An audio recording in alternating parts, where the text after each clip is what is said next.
Hello. Hello, everyone. Let's put Augustine right where he's situated for tonight. And then let's... Ooh. Hello. Hello, Augustine. Hello, Fern. So... Dying. You ready? I forgot, like, what I do for, like, the intro to these things, so I'm just gonna Do ask you? you ready? Yeah, I forgot it. Sure, I guess. Alright then. We'll find Augustine not in a place of much interest, like with the others. Instead of being at home, though, Augustine is working the night away. You know, someone's gotta make bank somehow in the family, right? Augustine's working at a table. We'll see him in the corner just next to the bar. When we first Oh my... arrived at St. Ow! Jude, it was just First Claire and I. arrived. Ow! Ow! I just dropped my phone on my fucking foot. Ah! Not a great start. I'm so sorry. Ow! Right. Where was I? Oh god. I was trying to pull up my stream on my phone. I'm so smart. Anyways, we'll find Augustine in the corner working a blackjack table, as Augustine is a dealer for the blackjack table. Now, in, Augie's hometown, it usually goes by the name of Catch 21, but that's, nothing different. And as Augustine works the night away, I assume he's got, like, one of those little visors on that you always see in, like, casino movies when people are counting Yeah, money. he has like one of those green. He's got one of those like green visors on. He's got whiskey on the rocks on his left. What was he wearing? Well, you know what? Actually, what does he look like right now? What's he wearing? And then tell us what class you're playing. Augustine is a sort of. He's not super short. He's around 5'10". He's a I wouldn't say middle aged. He's in his 30s or 40s. Sort of older gentleman. He's got a bit of a tan going on. He's got black rustly hair. He wears a black button-down shirt with these like brown slacks. He sort of wears like simple attire, even though the casino doesn't make him wear anything special. The only like specific thing that he wears is his brown fingerless gloves and his own personal deck of cards is what he mainly uses for his own table. He doesn't like to use the company-owned ones. I am playing a rogue. Subclass? You'll find out. Okay, all right. That's the first time anyone's... No, but everybody else will find out. Everybody... Well, I already do know, yeah, because I have your character sheet and whatnot, but... All right. Okay, I'm okay with this. As, a group leaves, seemingly frustrated by how their previous game went, and as you're shuffling about your cards in order to prep for the next game, you see some people get up from... This looks like a table with food on it. They get up from this table littered with food. It's these four very well-dressed humans, all of them wearing these suits of black and white. However, one of them wears a more checkered suit of, well, actually, I just really explained it right there. And he's not wearing a tie. Instead, it's more open. You can see his undershirt, or his undersuit shirt underneath, and he's got a fedora on that's pure white. And as they walk over to the table, some of them are like leaning on each other. Two of them are like leaning on each other as they walk towards the table. The checkered one leans up to you and goes, "Me and the lads would like to play around. Are you open? Make me a perception or history check. Not both. Choose one." I will go with what is better. Probably my history. Yeah. So that is going to be a 14. History, you said? Yes. You don't know exactly who this man is, but you know he's clearly of a mobster variety. No one comes into a casino wearing a suit and, leans in to tell the dealer they'd be playing a game. Most people just sit down and wait for the game to start, but you understand that there's mobster activity in this area and that this man is definitely involved. And, what the hell? The four of them all sit. The checkered man, denies to play the game. He wants his buddies to get in. Make me another perception check for me. That is going to be a little bit better. That's going to be a 18. The other three men are clearly drunk out of their minds. There is a bar right next to you, so obviously that's how they would have gotten drunk. But this becomes a lot more obvious when a man flicks a coin upward, and as it lands on the table, clearly as him placing his bet, you notice it's a whole platinum instead of a silver that some might bet. Granted, the minimum bet for this table is 5 gold, but it's a bit over that.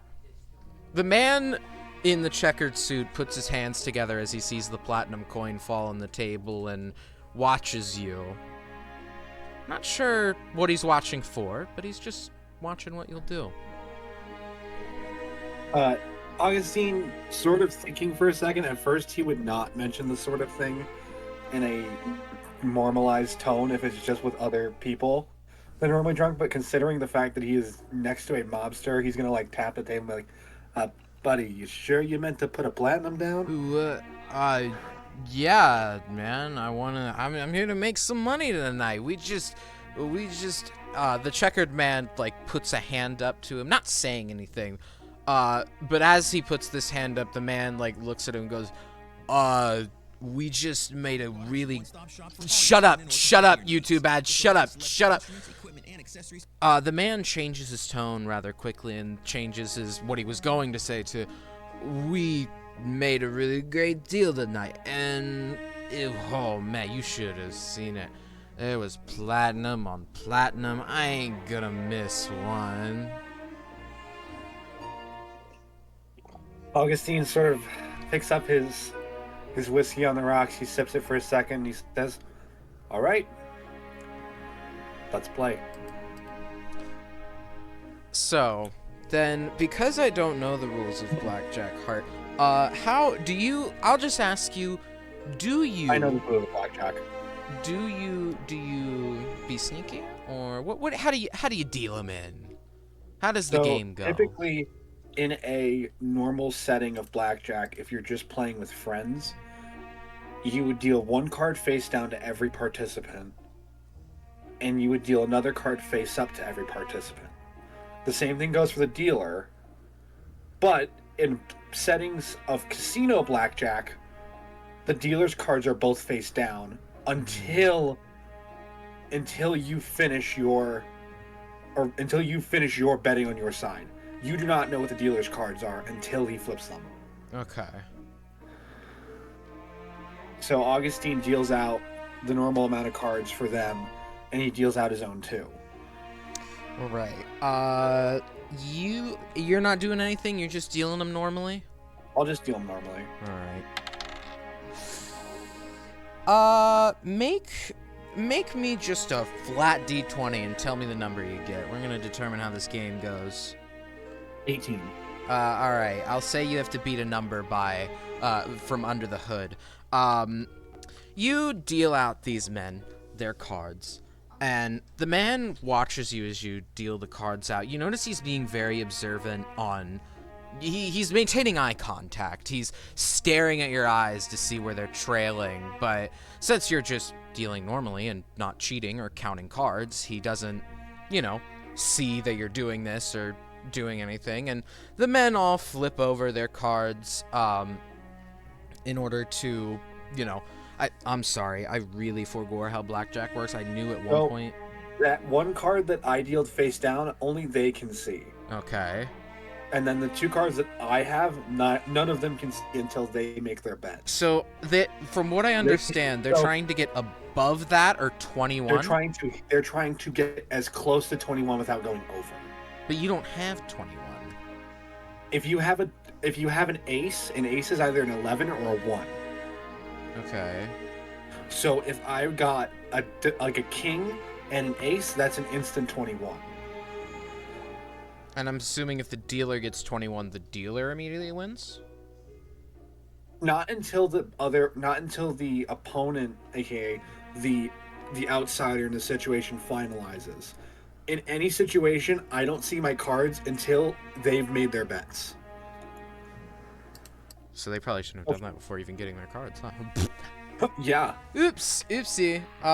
So then at this point they would all flip their cards and They would all take a look and see what they want to do. Because they can either hold or they can split, which is splitting their two cards apart and having two separate games go on, but fuck? you have to put another same amount of money down for it. So let's say that I got an 8 and a 5, and I don't want to start with a 12. I can split those. The dealer gives me another card for each of them, and I have to put another platinum down. But then you'd have to win both in order to get your full money back. Yes. Okay. Or you'd have to win one to get the normal amount of money you had. And then I assume you could also get hit for like another card, because I know that's you can hit for another card. As the game goes on and all the men look at their cards, one of them even accidentally flipping over one at one point to show a Joker. No, Jokers aren't in there. To show a king and another king. He flips over or the shut up, you too bad. Oh my God, thank you. You see as they all go around, the other two immediately and very drunkenly fold, but the man to the far left goes, "Hit me, dealer." This is the guy that had the 20, right? No. This guy you can see has a 7 face up, but he hasn't flipped over his other card. Okay, I was about to say, I thought the dude with the 20, okay, I shouldn't say fold, they're holding. Sorry. Yeah, they're holding. If they have a high number and they think they can beat the dealer, then they would be holding. Right, which is what the other two are doing. If they go over 21, then they bust. Right. So Augustine's gonna pull a card and hand it to him. It's face up. This card, roll me a d20. That would be a 16. This card is a 10 of spades as you hand it to him. And he does not look very happy about this, as now he's got 17 face up, and clearly that face down card is in a 5, judging by the look on his face. I would have to be a 4 in order to be a 21. 4, sorry, 4. My math is stupid. It's not a 4 or lower, that's for sure. My math is stupid. I was saying, I thought it was 17 plus 5 make 21. Sorry, my bad. You see this look of, like, pure, on his face as you hand him this, 10, and now he's looking a little panicked and immediately goes, I'll hold.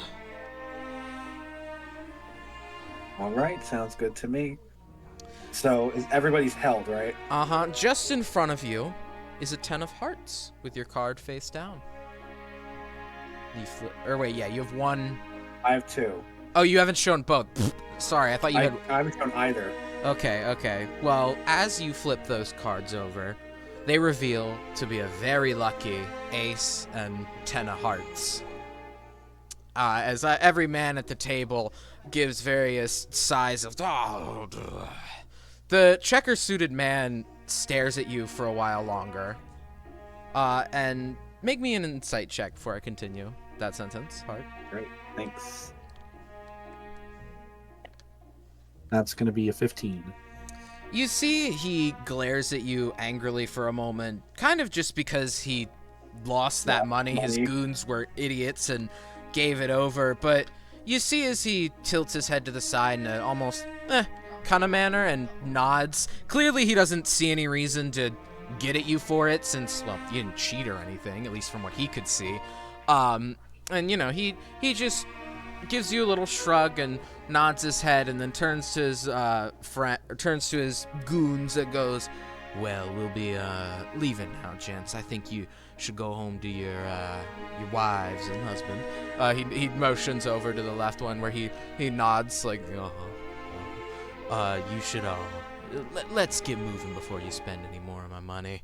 And he's ushering him along. There's a door just to the right of you. Do they have any like visible any visible bags on them that might have gold, like any money in them? You see as the checker-suited man strolls by, right next to a pouch with what looks to be a whole rapier in there. He came prepared, but weapons are allowed in the casino as long as you have the price or have the gold to pay, you see a little coin pouch just next to it. Can I use my subclass feature? You say the name of it. Say the name of it. Go on. So, for all of you who don't know, I love subclasses so much. I also like ooze-related subclasses because I think they can be really fun. So I am playing a Slime Lord. I will post it on my Twitter, @Fernables_. I will post it so you guys can see it. I will probably update it if I think it's too busted, because I found it online, but I will probably change it. Because I went and looked over it and said yes, so it's not too busted. Still, I want to make my own version of it, but it's called Slime Lord. It's the idea of what if you were in tune with the oozes and kind of a bit. What if you were a slimy? What if you were a gunker?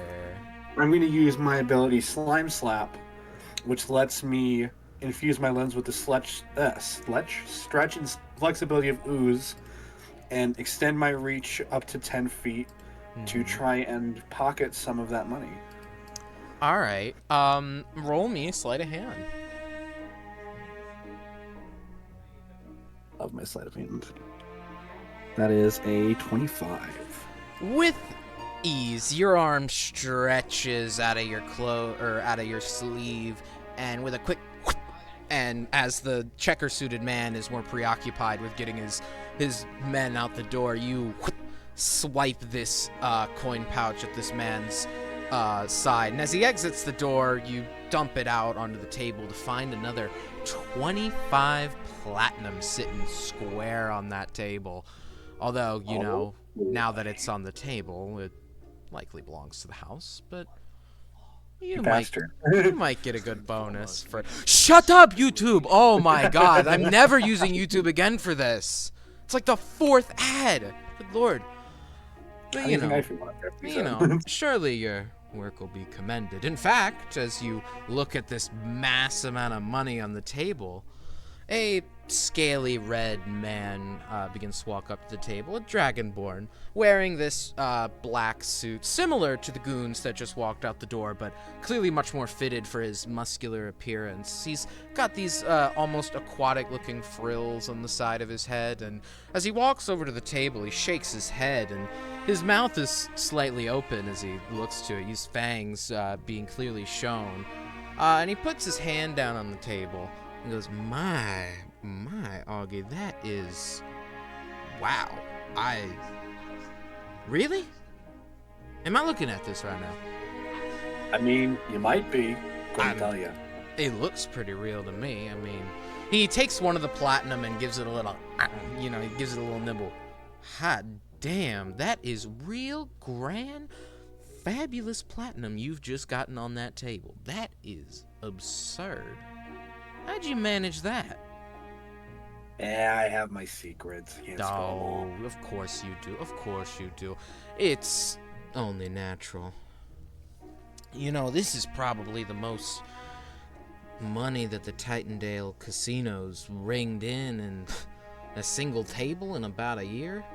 I mean, good Lord knows we don't make all that much money. We make enough to get by. But God, Augie, you probably funded the entire thing for about... well, I'd say the next year with what you got at this table. You can take the gold pieces. We'll only be needing the platinum. And he pulls the platinum over with his hands and leaves 10 gold pieces lying at the table from the other 2 men.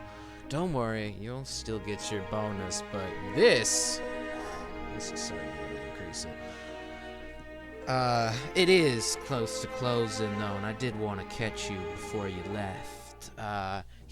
You see as he puts all of this platinum into his own coin purse, he reaches from his back with a bag he carries on him and a loot poking out of it. He places this board game on the table. This board game, well, it's not like one you've ever seen before, not that you know very much about them. It's clearly some board game about traversing through the jungle to discover a golden treasure, and it also says it's the 1026 edition, which is, well, that's about 30, 40 years ago. That's rare.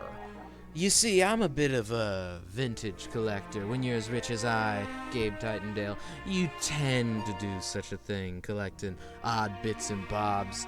Personally, I don't really know why I bought this one. Just kind of caught my eye as I was perusing along. You know, you go many places when you play pretty songs. I figured, though, you got a boy at home, maybe it'll be interesting to him, or hell, maybe it'll fetch you a nice little bunch of cash. Whatever you want to do with it's beyond me. Don't worry. Hey, I'm sure the boy will know something about it. Yes, I'm sure. And don't worry, it's not your bonus. I'm not I'm not comedically evil. Come on now. I'd only run a casino. He rolls his eyes and puts his hand on his chest like he's holier than thou, even though you know this casino just pocketed a fuck ton of mobster money. Well, Augie, I will say, you've definitely got the makings of a more managerial position, don't you think? I mean, God, you rake in so much money at this table, and I feel like, putting your skills here is a bit of a waste, no? What can I say? I do enough time here to still be able to spend time with my kid half the time. Well, of course, but I mean, I've been hounding at you to take up a managerial position and training new dealers, keeping track of the money, maybe making a little more on the iffier side. The position's still open if you're wondering for that. It's a maybe. I'll have to talk it out with old Anthony. We'll see what he wants. Tell you what, the casino's gonna be closed over the next week. It's the holidays. We don't want people spending all their Christmas money now. I also have things to do. Christmas concerts always sell well. But my point is, think over it for the next week. You got Christmas with your family. I mean, I'm sure you've got things to do relating to that. But regardless, just consider it, would you? Might as well. We can talk about it when you come back after the week's up. I'll send your bonus in the mail. You know how it goes. Yep, I know it well. He nods to you and, tips his hat that definitely isn't there, but, it's just a kind gesture. Fake hat. And Gabe Titandale, your boss, begins to walk back to the back of the room, upstairs where more of the managerial and shady parts of the casino take place. But as the night falls, the casino light cantrips that that's the wrong fucking one. This one. It's the wrong one. Okay, no. Where is it? God damn it. Okay, fuck it, this one. As, the night trails on, you hear, the rain begin to patter outside, and the light cantrips slowly snuff out as closing time appears. The lightscape maintains across the entire casino. The door stands next to you. I assume you leave, right? Yeah, no, I would leave. He'd probably look up at where the managerial station is and just sort of look up at it, sort of longingly, but then just sort of walk off. Like the door to the stairs to get up there? Yeah. You make your way out and, call for a cab. It doesn't take the 10 gold. It's just the cab that always takes you. It's horse-drawn, and as the horses clip-clop across the street, they make it out to your house. You've got the board game in your hands, and my brain farted for a minute. The tabaxi that's driving the cab pulls his hat down and gives you a little wave as he flicks the reins for his horses to continue on throughout the night, and you stand at the gate of your house. Nice stone pathway with bushes growing about. All things considered, your house looks pretty nice. They pay you decently well. Do you head in? Yeah, Augustine will probably just take a minute, wave off the driver. He knows him pretty well. He usually drives him home. Starts walking in.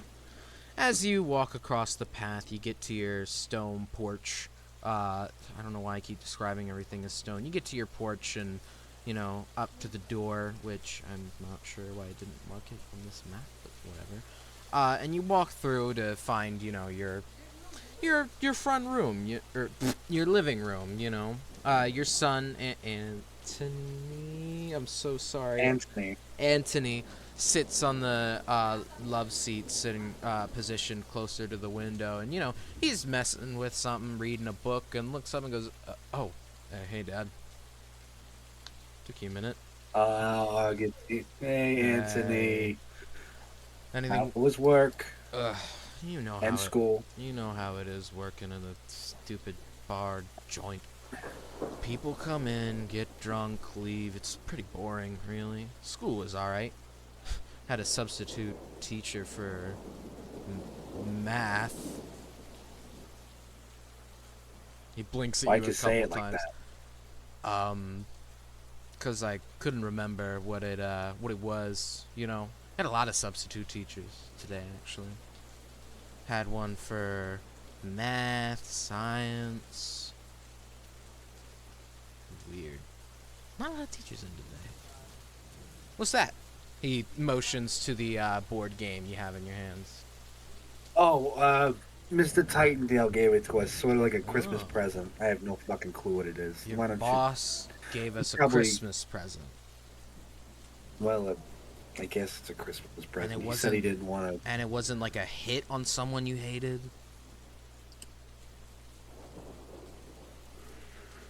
Anthony, one day you're gonna realize that I don't do this because I'm just I don't like people. I'm I just do this because I saying. love you. No, I'm just saying because the guy runs a casino and he goes on these big concerto tours every now and again. I mean, he's got to have something going on that's shady enough to make him the money to run both things. You know? Well, you know where we live. We don't exactly live in fucking paradise. Well, no, but we still live in a nice place. I mean, it's not horrible, Dad. Well, I never said it was. Well, Certainly not Dad, perfect, but it's home. Could you tell us what Anthony looks like? Anthony is a younger. He's a bit shorter than his father. He's about 5'8". Also tan. He's got a couple of pimples. He's kind of at that pubescent age. He probably doesn't wash his face that well, so there's like a couple pimples. He's got some crag, like some. He's got a curly brown hair, not from his father, from because they're not related, I should say. Yeah. He was adopted. Ding. He has brownish hair.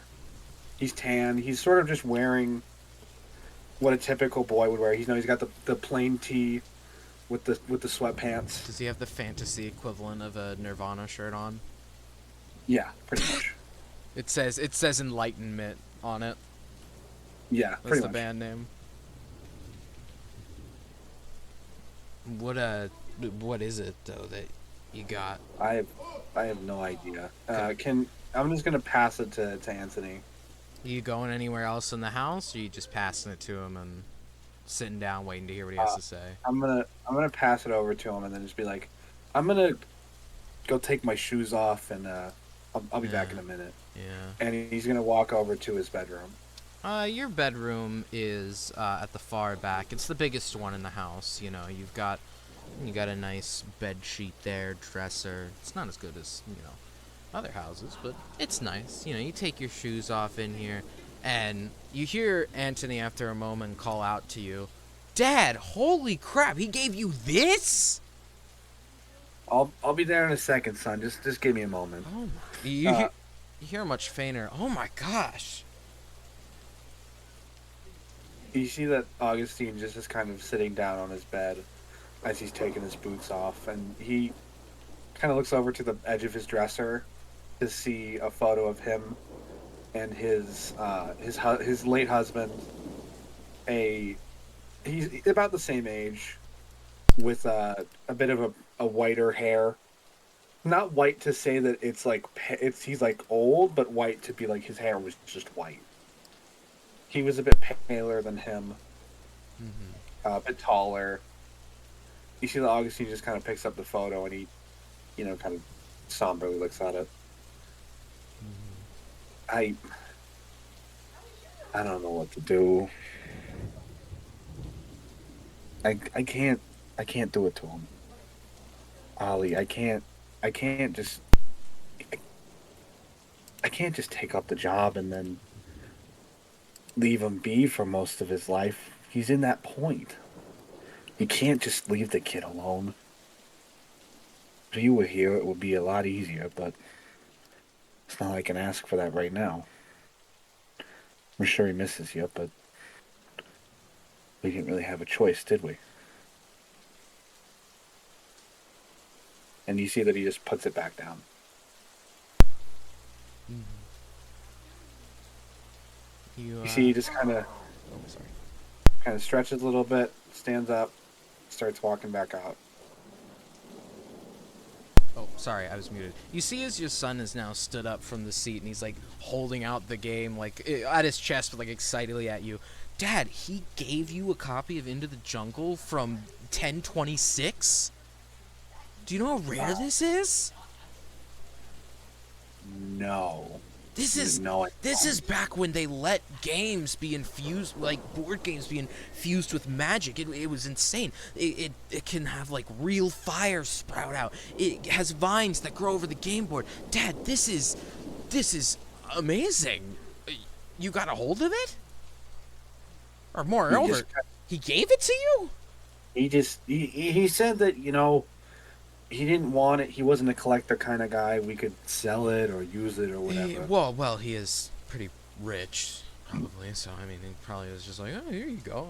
But this is, we gotta play. We gotta play it. I mean, it's. Hey, I'm not a board game kind of Oh, guy. come on, Dad. I mean, I'm sure the rules. I mean, the rules to the current version of Into the Jungle are pretty easy. We can figure out this one. Come on. I mean, and since when have we, done anything at night other than awkwardly eat dinner and hang out? All right. One game. Alright, yes, yes. You see as he eagerly sits on the floor and unpacks the board game. Give me an Arcana check. I'm going to be astronomically anxious. That's a 6. I was right. You don't really sense anything magical about the box. Seemingly, the magic has to be activated, like Anthony said. And he places the board out. The board has this distinct jungle theme to it. Lots of green. It looks normal at the start, but as it unfolds, you see. You know how board games will typically have that one part of the board that folds in half so it can fit into one big square. You see as that crack mends itself very quickly, and little trees begin to sprout up from the board, vines, and you can even hear what sounds like almost small creatures running around it. Your son, Anthony, looks very elated at this. Look at this. I mean, it's got a whole little ecosystem in there. It's like an actual jungle they put. Here, he pulls out from the board some pieces. You've got a kind of model of a man. His arms are like, what is the word? His arms are on his hips. He's looking out into the distance. Some stocky adventurer, clearly ready to take on the world. There's also a lady who's, got a little magnifying glass, looking around. Clearly a more inquisitive piece. There's also a shoe and a dog. Do you want to pick the first piece, Dad? Uh, Augustine just kind of looks at all these pieces. One of these is not the same thing as the other two. Well, it's based off this adventuring party. They had it was Jared. I think this guy's name was Jared, and his wife Melina. They had a friend who was cursed to be a shoe. He was a sentient shoe named Shunathan. I know, dumb name. And then they had their dog, Milo, and they all went on this adventure. This is what the board game's based off of. These people who went into an adventure, and they went and found a magical artifact in a golden temple. It was so cool. I read about it a couple times. It's a really good read. After the word Shunathan, Augustine is trying his hardest not to just start fucking dying. He just picks up the shoe, looks at it for a few seconds, and he goes, I guess I will be playing Shunathan. You see your son is sharing in the giggling as he's trying also not to giggle at the name Shoot. I'm fucking still actually laughing at it. God damn it. I'm not to laugh. Fucking Shunathan. Shunathan. He giggles a bit and goes, all My right, favorite new character. I'll play, I guess I'll play the dog, Milo. And he puts his piece on the start of the board. I assume you do the same.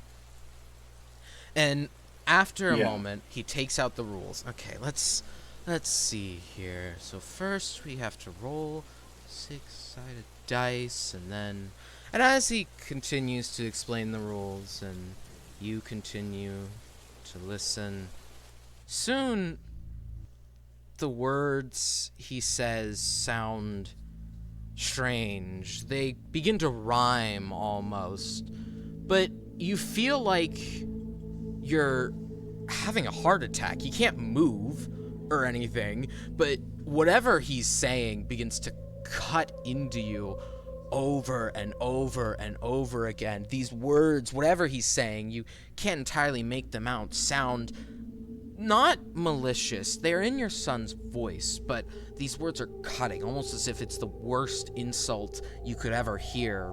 Maybe it is, but as these words cut into you, slowly the room around you begins to almost melt away, and the board game itself seems to sink into the floor, making this massive hole. As the pain continues, you both seem to slowly get further and further into the hole. Anthony speaking as if though he doesn't even know what he's saying. He doesn't even notice you probably writhing a bit in pain. I mean, you're not stopped from moving, but it hurts. Oh, give me a minute. Sorry. And finally, as Anthony finishes stating whatever it was, everything goes black. Nothing's around you, not even Anthony. And for a small moment, you feel relief from the pain, as if though it all disappeared at once. Give me a second. Waiting a second. Shut up. Waiting a second, Rito. Shut up. Hold on. I was gonna use a different map for this, but now my brain's like, no. I gotta find a new one. Oh, it's a fucking WebP file. Fuck off, WebP Right, file. Just fucking inviting all of them. Fucking off. Anyways, We're gonna find every single map, guys. I'm gonna fucking find it. Give me a second. No, it's okay. We're gonna find. I'm gonna find it, chat. I'm gonna find it. I need to actually be in the map section because I'm a fucking idiot and I was in the stop moving the invisible map. Fuck off. Yeah. Anyways, I'm so prepared. I'm so prepared, chat. I'm such a great DM. I'm so prepared. Eventually, you. Oh, hold on. Let me also. Okay, I'm just gonna get rid of these ones, and then we're gonna increase the size of this one. Okay, actually, we're gonna shrink the size of this one because I hate it. And then we're gonna drag it down because OBS is stupid. And then we're gonna put you two in the place because I'm very okay. I need to change the color of Anthony's token because it's pure white. It's just gonna blend right fucking in. It's gonna blend right in. There we go. I've changed it. Let's get some. You know what? I'm gonna have to use YouTube for it, but that's okay. This one will do. You almost instantly awaken in this cold, hostile-seeming place. You're in a stone ruin of a house, it looks like. It's not your own. It's much smaller, almost like a shack, and you're on an elevated hill of snow. All around you is more snow. It just extends for what looks to be miles before ending in this inky black location. Anthony is sprawled out in the snow. He clearly looks like he had a bad fall. You, however, awoke standing up, and Anthony gets up and rubs his head with the paper still in his hand of the rules. What? Oh, God. Alright, what kind of fucking joke is this, Anthony? What? Very What? fucking funny. What? Dragging me out to the town and then making What? it snow. Very fucking I don't. funny. I don't know how to make it. Where are we? Why the fuck should I know? Dad, I don't know.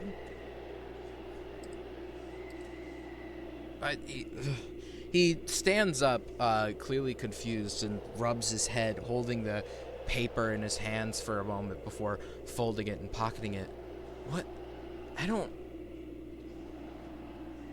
We don't live near anywhere that has snow.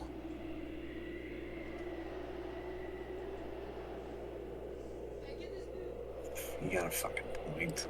I really didn't do this. I don't know what's going on. I was just reading the rules, and then I felt like I fell over, and then I was here. With you, at the very least. I mean, I guess that's a positive, but where the fuck are we? Dad, did you piss him off? What the fuck do you mean did I piss him Well, off? did he like ask you to kill someone and you didn't? Because I mean, this seems like a pretty good way to get back at someone who didn't do what you said. I mean, No, I didn't. The only thing that he could be pissed off at me for was because I didn't take up on the manager position. Oh wait, you were gonna get promoted? I didn't want to. Oh. I didn't want to That's make you have to be. It's not for the business right now. It's yeah. We could discuss this when we get home. I just congratulations, I guess, Dad. But are you sure you didn't do anything else? Because I think he might have hidden a spell in there. Make me an insight check. I don't think so.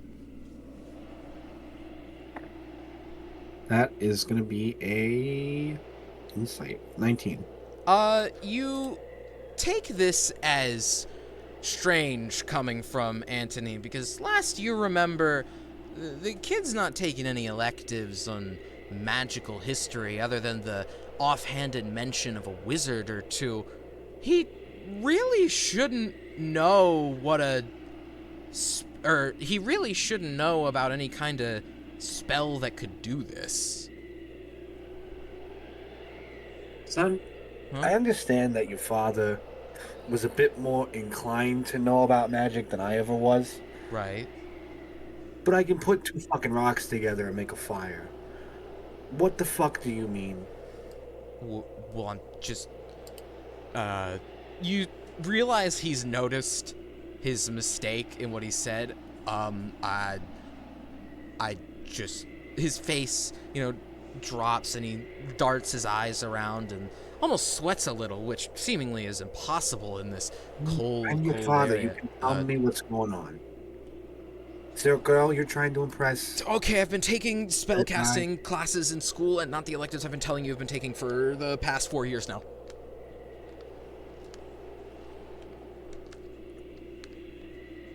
You can tell that Augustine's a bit taken aback at first. I thought But that this was maybe a teleport that I learned about. I was, I thought this might be what this is, but clearly it's not, because I don't know of any teleport that would teleport us wherever this is. I thought that might be what it was, and that's why I said it. I'm a little panicked right now, but, ugh. Listen, I understand. I understand your father would have maybe liked this for you. But he's not here anymore. I know you're trying to, move and do what he wanted you to do. But I can't I don't know how to explain it. When your father died, he wanted me to make sure nothing happened to you. And considering the reason he died was because of magic, I actively made it my duty to not let you do it. Well, I. You. You know how I feel about it. Yeah, and it's kind of. He, like, stops himself as he says that, but you could tell he was clearly about to clap back at you somehow. It's. Sorry, go on. We'll talk more about this when we get home, okay? I don't think my heart can handle a lot more of this. Yeah, I guess we are in a bit of a. Where even. As he steps out to take a look through the outside of the house, make me a perception check. That's a nat one, boss. You don't see anything odd as he looks out around the house at these, little hills made in the snow and the trees in the distance. Hey, Dad? Yes, Anthony? Last I checked, there's not usually any inky black voids in the horizon, is there? Not that I know of. As Why he are you points, specifically talking about that? as he says this, he points out into the distance, and in almost a circular fashion around this tundra plain, you see this wall of, well, exactly as Antony described, an inky black void encompassing the entire area. It's a wall, though. It has an end, and as you look up into the sky, you can see, well, the sun bleeding through these thin layer of clouds that encompasses this tundra, but you definitely don't remember your hometown having an inky black void in the distance. That's not normal at all. No, I don't. no, I really don't think it is. Uh, there's, we aren't in another dimension, are we? Another plane? That's not, no, none of them look like this. Did hell freeze over? That's stupid. Why would hell freeze over? He's clearly running through different scenarios in his mind as to what could be happening. Make me another perception check. And he's pacing back and forth very nervously. Clearly the situation's getting to him a bit, and he's 16.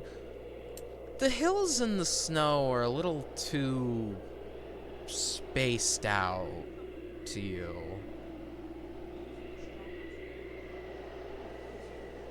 That's what I you don't notice. like that. It's a little too spaced out. They're too they don't look like they're naturally forming. They look man-made. Anthony, Huh? I don't mean to alarm you, but I have a feeling that we are not standing on a hill. What? What do you? They're not. What makes you? They look too perfect. Well, I mean, there's a house on this one. The little. What I think there was a bit of a miscommunication here. There are littler hills. Oh, little. Down. Oh, I thought they're smaller. hill. They're not the big ones. He goes to point okay. out. Well, I mean, they had to build their house and he looks Not out those to the ones, hill. but, He looks out to the little ones. Goes. Oh, you really shouldn't have said that out loud. But what do we do? I think we just count to 3. What lives in the snow? What is it? I think we just count to 3, and we turn and we run. Run where? He know I don't he fucking know. points to the only way down the hill safely being just down that way. The other ends are a sheer cliff or into an inky black void, which is just slightly in the distance. There's not really much of a place to run. But what do you want me to do? Sit here like a fucking duck and just I mean, let it happen? doesn't the casino give you like a dagger or something for drunk people? I don't know. A weapon? Oh, Anthony. We could. There's only a couple. This is about 4. Um, do you see that little that curved handle, zombie, Curved handle on my photo? on your photo. Let me go find your photo. In my PFP. Do you want me to make it larger for you? Yeah, I do see. I do see it. Uh, you see that Augustine sort of puts his right hand over his back, and in fact, it is not. All this time, Anthony would have thought that his father just randomly held out an umbrella with him all the time, as it just looks like an umbrella. As he starts to unsheath it, it's actually just a short sword with a curved handle. Right. That works, I guess. He sees. You got a lot more to learn, son. He sees a chair frozen over and frostbitten, and he kicks it a bit to break off a chair leg. That'll do, right? I mean, I guess so. As he sighs and, holds the chair leg, a bit of the chair falls over, cracking. And for some reason, this sets off all these little mounds. Clearly they'd known you were there, but it's now obvious to you that this is clearly some kind of ambush, as several snow-covered goblins begin to sprout out from the snow as if they were growing there as some kind of fucked-up plant. These goblins, though, look a little different to you. They're clearly more adapted to the snowy climate with lighter green skin tones to match the snow, and clearly it hasn't helped as they're all not white still and camouflaged. I'm gonna need you to roll me initiative as these goblins sprout out with spears and little daggers, and they're ready to get you. Let me just. You're gonna get me. Dirty 20. Dirty 20. That's the wrong one. Let me get the correct one. What do you mean? This was the one I wanted. I thought you were talking about my roll. I'm like, what? Wrong roll. Actually, I think you're wrong. I like how my umbrella is just a short sword, yet I just have a rapier on my side. Yeah, it's okay. You need to have multiple weapons at all times. Let me get all of the. I'm calling them snoblins because they're snow goblins. They're the snoblins. You gotta watch out for the snoblins. Check all the snoblins. You gotta. Did you just say Chekhov's snoblins? No, I said you gotta check out all the snoblins. Oh God. Chekhov's snoblin. Chekhov's snoblins. They're important narrative devices, I swear. They're very important narrative devices. Very important narrative devices. Let me get the last one here, and then I will put in the initiative tracker. Let me get this over here. And so fill me in then, because I need to know what class I make Anthony. What was Ollie? Just magically. Ollie was a sorcerer. Sorcerer, lovely, perfect. We're just gonna any subclass or fuck it, No, that's a secret. That's a secret. Okay, then I'll just that's not a secret. I use won't say subclass after ones. session. What do you want to do? Okay, dirty 20. Let me roll for everybody else. I'm just too good. 3 for Anthony. 3! No, not my 3. son. Oh wait, no, he has +2, so 5. Not my boy. Let's see. That is your boy. Fucking 19 on the first snoblin heart. Those snoblins. Fuck them. Snoblins. They're literally snoblins. I don't know what you're talking about. 17. No way is your son gonna be last in the initiative order. This is so No sad. fucking shots. A 4? Hashtag A not 4. my son. Hashtag not my son. I can't believe it, son. You rolled a you rolled a 5 in the initiative order.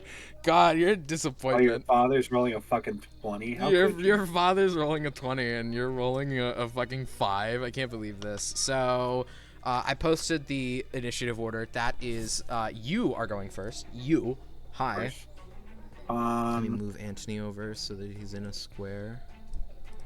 He's now become the square.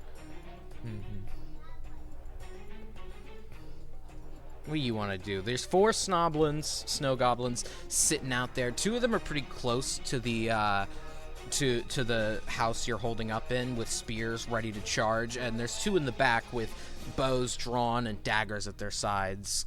You notice they're a little more armed than the regular goblin might be. You know, usually goblins have like scrap wood shields, bent scimitars made of scrap metal, stuff like that. These guys seem a little more coordinated.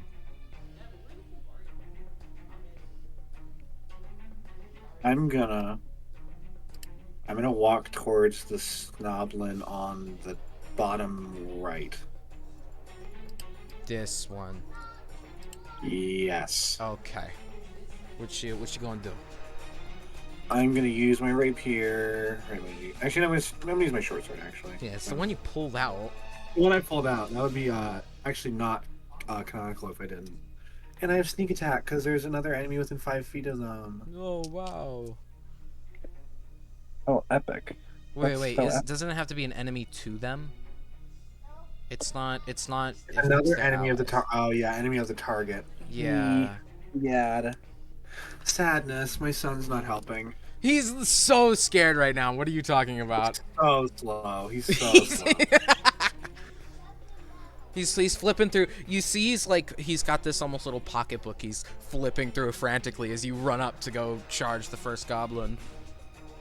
That's gonna be 10 damage, right, emoji. 10 damage. You take your short sword and give this little fucker a good slash across the chest, to which he falls over, the red of the snow seemingly being accentuated by, you know, him as he falls over dead.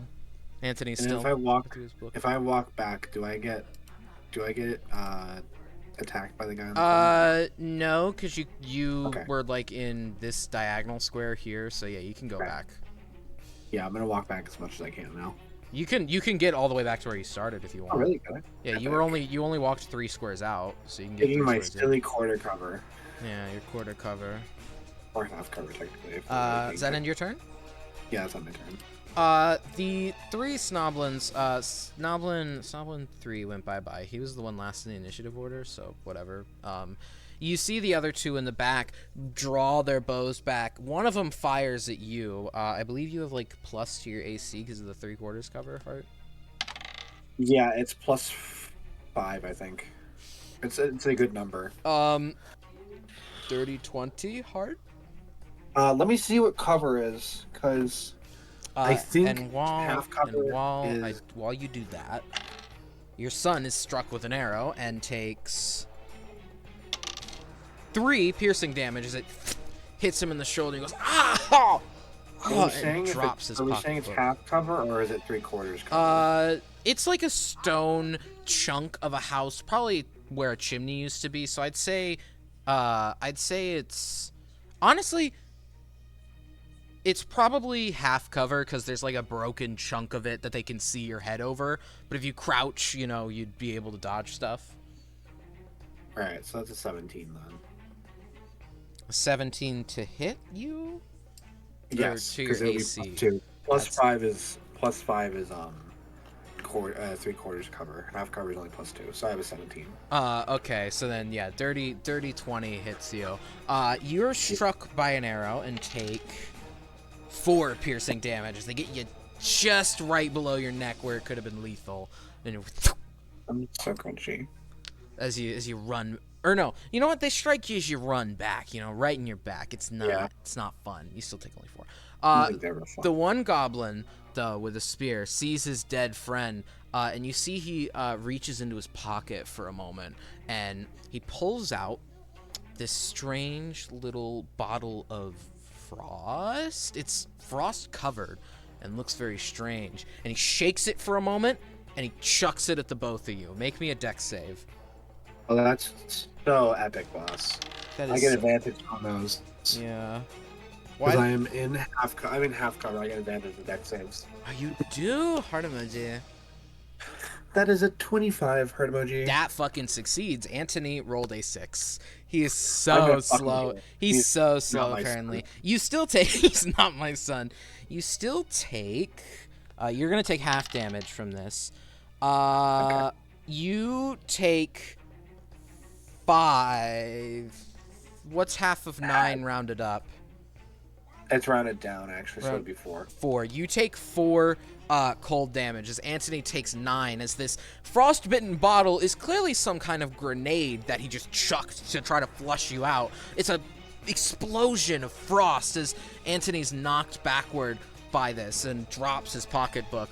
As his turn begins, the little guy is just kind of like waiting to see what happens due to the results of his little frost bomb. Anthony picks up this pocketbook and flips through it frantically. Where is it? Where is it? Where is it? I wrote this down. Yeah, here we go. And you see he's like mimicking these somatic components, pulls his hand back, and you see a little firebolt appear as he chucks it at the goblin that just threw a frost bomb at you. Apparently he can't fucking aim either with a fucking 5 plus 3 for an 8. This dude, he's panicking. Dude really needs to He's just scared. Like, he's scared. He really needs okay. to just go back to being a fucking rogue at this rate. He's scared. Okay. He's nervous as this firebolt zips past him. He goes, fuck. Oh, okay. He begins like reading up on the page, trying to see what he got wrong with the fireball, not really realizing it's just because he has shit aim. I think that's just an aim issue, son. Maybe I casted it wrong. I don't know. With that, it is your turn. All right, guess I gotta go back out into the fray again.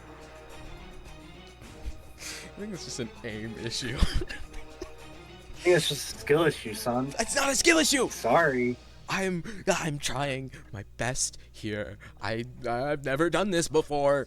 Didn't even say it as Augustine. I think that's a skill issue. I think it's a skill issue.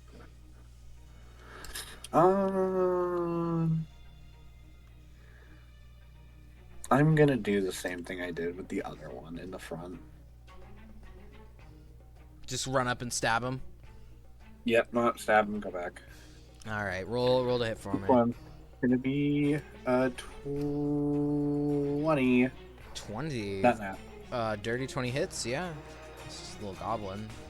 It's in the snow. Why nothing could go? That's gonna be an 8. 8 damage. 8. All right. 8 damage. You strike him, stabbing him straight through with the short sword, and he, is knocked backwards by the stab, but eventually collapses to the stab. The two of them, you see the two in the back, they both, you see them stick their fingers in their mouth at this point, as you run back, and you hear them, whistle for a moment, and to your horror, 4 more goblins appear behind them, also having hidden in the snow. They seem to have looked like they've woken up from a nap, clearly having just been awoken. I would really love to copy-paste these, but it's very annoying. Before my turn is over, I'm going to use cunning action to hide. Hide behind the cover? Yeah. Roll stealth. Roll stealth for me. Oh my OMG, my favorite. That's another dirty 20. Oh, I almost typed out Snoblin altogether. That's one big snoblin. Yeah, it's like a chain forming their name, Oh wait, yeah, I did make it a little bigger. Oops, hold on. Large snoblin. Large snoblins. Give me a moment. Snob goblins. There's not. Oh, hobgoblins would be snob goblins if they were snow ones. That's okay. It took me a minute to get that. Let me position them. You see, these ones are more, these goblins are more seemingly infantry. They've got, swords, but some of them, two of them, in fact, seem to be equipped with more ritualistic equipment. Not like your average wizard, but clearly these ones are magically inclined. They don't get a turn yet, as they were just, called out. They're waking up from their nap. Two more arrows fly towards your son as he's panicking, trying to figure out if he did anything wrong. That's a fucking 8. And a fucking 6, as both of these arrows whiz by your son, freaking out at this point because arrows are whizzing by him and he can't figure out what's wrong with this spell. Let me get their initiative. I'll just say fuck it with their initiatives. We'll put them all at the end, because fuck it. I don't feel like tracking all those initiatives. Wow. 7. I'm gonna get rid of the numbers for these guys because we've already figured them out. We already know you're first. It's Antony's turn now. Antony 5. It's the fifth. It's the fifth Antony. I can't believe this. Antony then looks, okay, maybe I'll just try a different one. And you see more of a little bubble of acid appears in his hand. Clearly he's trying to cast Acid Splash. And as he chucks it forward, he fucking crits, apparently. Okay, third time's the charm. Once in a lifetime. With a nat 20. I think Acid Splash is an AoE, right? Hold on, let's see. 1, 2, 3, you have to look. 4, I couldn't tell 5. you. I don't remember. Let me look at Acid Splash real quick. I know it's 1d6 poison damage, and then... It's 1d6 poison, so it'd be 2d6. Is one it... or two creatures. Choose two creatures within range that are within 5 feet of each other. Yeah, he's got 2 creatures within range, I'd say, with these two here. He chucks it at the 2 goblins that have just woken up, and this bubble of acid splashes on them. Ooh, 5! 5 again! Oh my god, he's just committing murder. Your son, be proud of your boy as he chucks this bubble of acid. These goblins are basically melted into the snow as this happens. Of course, the amount of goblins still remains the same. There are still 4 of them standing here, but clearly this brings the implication to your mind that there could be more hiding in the snow that are easily... Right, sounds very good. Can you please come behind the fucking barrier? I got him. Did you see that? Yeah, I can see that. That still don't mean you're fucking gonna die in the next 5 seconds. Okay. He runs behind the barrier as the goblins, shout in Goblin. Can you speak Goblin? Can I? Actually, a really good question. I think I do. Fuck, it's Gnomish. Gnomish. It was... Wrong one. It was a G. I just forgot which one. It has a G, but it doesn't. You hear the goblins making various what sound to be like to each other as they various noises to each other as they seemingly communicate with each other in Goblin. Dad, I think if there's like a ton of them in the snow, we're not going to be able to fight them. Especially if some of them are booyags. They've got magic. Fucking, you're saying words. It's a goblin word for ritual casters. They pray to Sylvanas and they get a little bit of magic. I don't think that's his name. It's a completely different fucking name. I don't know. I can't recite religious gods or whatever goblins pray to right now. I don't think we're gonna be able to fight them off. Zombie, that hole near the bottom, how big is it? What hole? The hole in the ruins? It's big enough for you to slip out of. Okay. Why don't we just, try and run past them, make a run around? There's a lot of them. What if there's ones hidden in the snow in the house here? Then we run faster. Run faster? We don't have a choice. You see as he peeks his head out to the goblins, all yelling and screaming at each other, some of them honoring the dead a bit. Okay, but I mean, our only option is really the big, inky void. I mean, we don't know what's past there. We don't know if there is anything past there. I can only hope that there is something past it. I guess it's really our Your best. Okay, okay, fine. All right, all right. We run to the void, right? Sure. I was gonna say run around him, but that works too. I mean, that's too much of a distance. There's that inky void right behind us, and he points out the hole to. You notice that it's basically you could hop over this mountain or this little hill, and you'd be like within 5 feet of this void, compared to in the other direction where the void is distant and far off, which you'd also likely have to walk through a goblin minefield, quote unquote, because it's a like field of goblins in the snow, and never mind. It would be harder to go the other way, but you could if you wanted.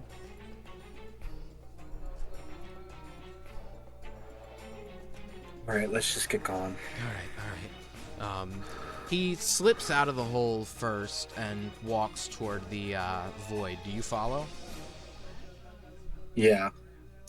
You hear the goblins closing in, and you see as your son walks toward the void, and with a whoop, he's gone without even waiting. He just hopes to see you on the other side, but unfortunately, just as you reach out to do the same and enter the void and hopefully see Antony on the other side, you are almost forced to look up at the sky as you see the goblins too, before your head shoots upward, are all also forced to stare at the sky high above as this massive purple crack begins to stretch across the sky, cutting right across the sun.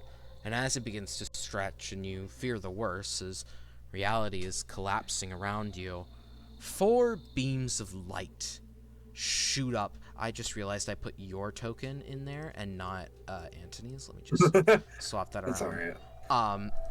You see as the crack emerges and grows, forming across the sun.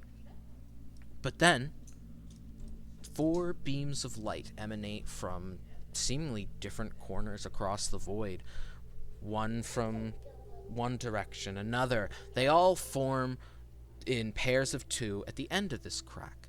And you see they close it up. They form along the crack and zip it shut as if though by magical design, until finally, as the crack shuts, it rumbles and almost implodes upon itself. And as it does, almost in an instant, you're taken to this black void. Nothing's around you anymore. And you just see people around you, not really as people, but as forms of ink. They're covered in this ink, and they slowly begin to sink into the floor. You notice you're the only one in this room not covered in ink, and as these people begin to sink, it feels like hours as you watch them all sink away into the floor, one by one, with a... And eventually, all you're left with in the distance is what looks to be a confused person looking over their shoulder, as if though they're expecting someone behind them to enter or come up behind them. You recognize it to be Antony, and just as you attempt to run over and reach out through the inky floor, down they go. And you're left with just yourself in this void until about another hour or 2 later. The rumbling of this ink rises this form before you that looks not like a person, but like a door. Log door with an elegant door frame and an iron handle. And the ink blows off of it. It's ejected almost off of the form of the door as it, well, becomes a physical door with log-based materials, an iron door handle, and an elegant wooden door frame. It's the only thing left in this void, but it's warm, and you can hear what sounds to be the crackle of a fire beyond it. What do you do? Oh Gabe, if this is some fucking joke and I open that door and I go home, I swear to fucking God, I will take that manager position and shove it up your ass. He's gonna start grumbling and start walking towards the door.